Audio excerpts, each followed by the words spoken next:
Have you ever thought that you can get a diploma at home? A report by Johnson et al. Shows that students who use microlearning perform better in assessment than those who don't, illustrating the rising importance of microlearning in education. So, you may ask, what is microlearning? As claimed by Chai, microlearning is an education method that divides complicated topics into smaller pieces.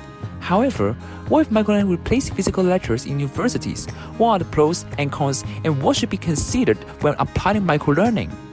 Speaking of the current implementations of microlearning in universities, research published by Lawrence and Captifero find that 82% of instructors have used microlearning in their courses, reflecting the popularities of microlearning. But how do universities apply microlearning? One success story is edX, which was founded by Harvard University and the Massachusetts Institute of Technology and successfully offers degree programs by delivering diverse formats ranging from lecture videos and discussion formats to quizzes. Having gained a basic understanding of microlearning, you may ask, what are the positives and negatives of microlearning implementation in universities? Speaking of the benefits, both students and implementators can reap the benefits of microlearning. As for the students, they manage to increase their study efficiency. In universities, the curricula are far more demanding and student schedules are more packed because of internships. Therefore, microlearning is an excellent tool for quickly retaining and recording expertise due to its more knowledge intake. According to a study by Adosomali, more than 97% of university students agree that microlearning helps retain information, indicating the high efficiencies of microlearning. Regarding universities, the development expenditures can be reduced. Since microlearning is provided online, it eliminates the necessities to print the materials and even book a classroom.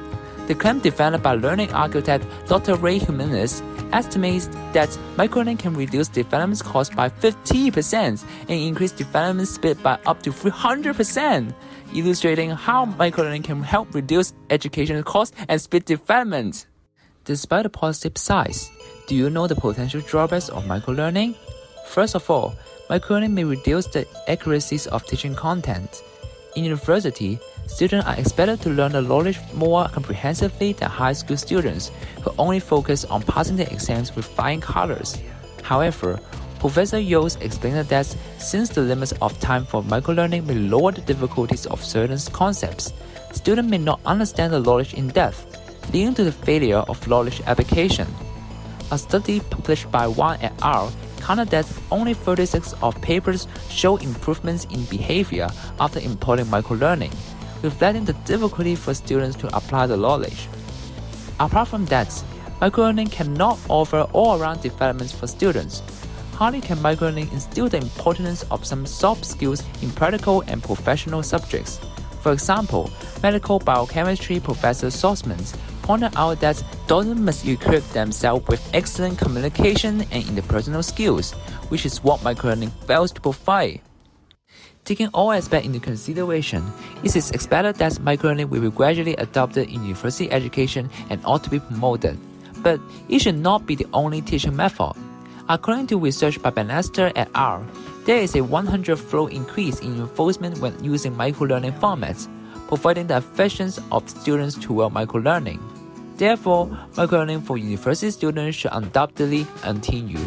However, never should we overlook what Professor Yeung argues that microlearning fails to provide insightful knowledge and help students develop soft skills.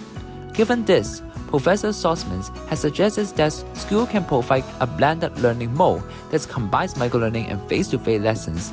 Meanwhile, a study conducted by Hughes and Yeung also found that students perform better when attending physical and online classes. Although there are different resources, both are significant in addressing the importance of blended learning mode. So, what can we recommend from this? Perhaps, microlearning is a promising learning approach as long as universities are willing to take the extra step by organizing mixed mode instruction, which is also the most sensible way forward. As a case in point, HAUST has attempted this policy. Simply look at Humor 1000B. Students are required to watch the online videos on Canvas and then attend the tutorial, where the instructor will further explain the knowledge. In this way, it ensures that students can fully understand the knowledge. All in all, microlearning will be widespread and should be encouraged, but it should not be the only education method. While microlearning can boost student efficiency and reduce the expenditures of universities, we should be reminded that it cannot enhance pupils with comprehensive knowledge and soft skills. To compensate for its potential risk, it is advisable to implement the blended learning mode. Adding to this, the instructor can also offer one-on-one consultations for students to eliminate individual questions with direct interaction. Are you ready to start your learning experience through microlearning at your university? Remember, small bites, big impacts.